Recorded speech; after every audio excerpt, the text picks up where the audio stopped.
हिना मेरे दोस्त की कज़न थी जो कि स्कूल की छुट्टियां गुजारने मेरे दोस्त के घर आई थी। दोस्ती के कुछ ही दिनों बाद कश्यप ने मुझे प्रपोज कर दिया। मुझे भी कश्यप बहुत अच्छी लगती थी, तो मैंने उसका प्रपोजल एक्सेप्ट कर लिया और उसे हाँ कर दी। हमारी ज़िंदगी का वो सबसे खूबसूरत साल था। हमने बहुत सारा वक्त साथ में गुजारा। फिर छुट्टियां ख़त्म होने पर हिना वापस अपने घर चली गई। उसके जाने के बाद मैं उदास सा रहने लगा।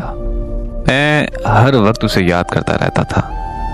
1 साल तक मैंने उसका इंतज़ार किया और फिर छुट्टियां होते ही वो दोबारा आ गई। फिर हम में खूब मुलाकातें, खूब बातें हुई। जब उसने मुझे पहली बार गले लगाया तो उसकी खुशबू मेरी रूह में समा गई। वो खुशबू मैं आज भी अपनी रूह में महसूस करता हूँ। 2009 से 2011 तक का सिलसिला ऐसे ही चलता रहा। मैं उसके आने का हर साल बड़ी शिद्दत से इंतज़ार करता था। हर साल मेरे प्यार की शिद्दत भी बढ़ जाती थी।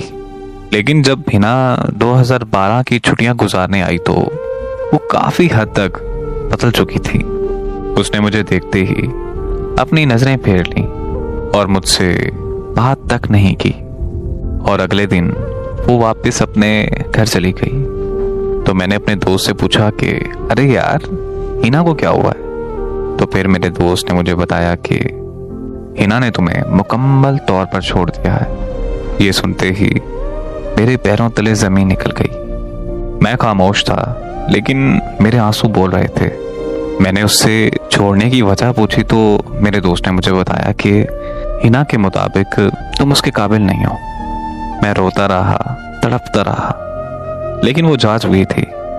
मेरा उससे राब्ते का कोई जरिया ही नहीं था।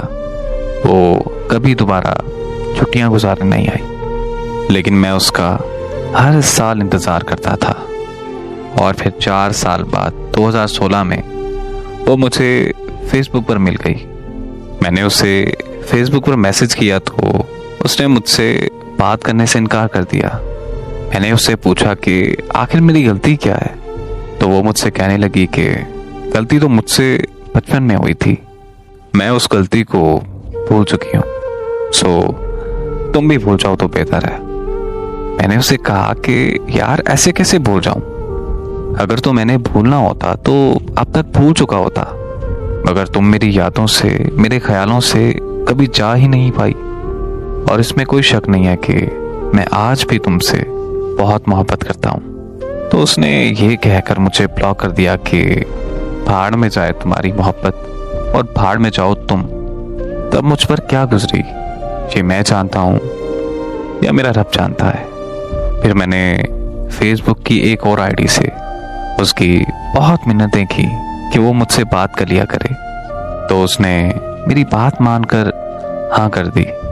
मगर मेरी मैसेज करने पर वो ऑनलाइन होने के बावजूद भी कई दिन तक मुझे रिप्लाई नहीं करती थी।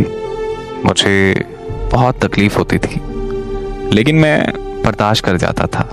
एक दिन मैंने उसे देखने की ख्वाहिश की तो वो मान गई। उस दिन मैं उसके घर के बाहर घंटों तक तेज़ और सर्द बारिश में उसका इंतज़ार करता रहा। रात को 11 बजे उसका जाकर रिप्लाई आया। मैंने उससे थोड़ा गुस्से में बात की तो वो मुझसे लड़ाई करने लगी। वो मुझसे कहने लगी कि मुझसे ऐसे बात करने वाले तुम होते कौन हो? मैं उस दिन अपनी बेबसी पर बहुत रोया था। 4 साल तक मैं उससे प्यार की भीख मांगता रहा और वो मुझे भीख भी तरसा कर देती थी। तो काफ़ी वक्त गुजरने के बाद 2019 में मैंने उसे पूछा कि वो आखिर ऐसा क्यों कर रही है, आखिर वो मेरी क्यों नहीं हो सकती, मेरे प्यार में क्या कमी है? तो वो मुझसे कहने लगी कि कमी तुम्हारे प्यार में नहीं, बल्कि कमी तुम में है। और ये बात याद रखना कि मैं तुम्हारी कभी नहीं हो सकती, क्योंकि तुम मेरे लायक नहीं हो। तो मैंने उससे पूछा कि मैं कैसे तुम्हारे लायक बन सकता हूँ? तो उसने मुझे कहा कि तुम बस मेरी जान छोड़ दो। मैं उससे बहुत कुछ कहना चाहता था, मगर बस इतना ही कह पाया कि लो, आज से मैंने तुम्हारा पीछा छोड़ दिया। आज 3 साल हो गए हैं, मैंने दोबारा उससे कभी राब्ता नहीं किया।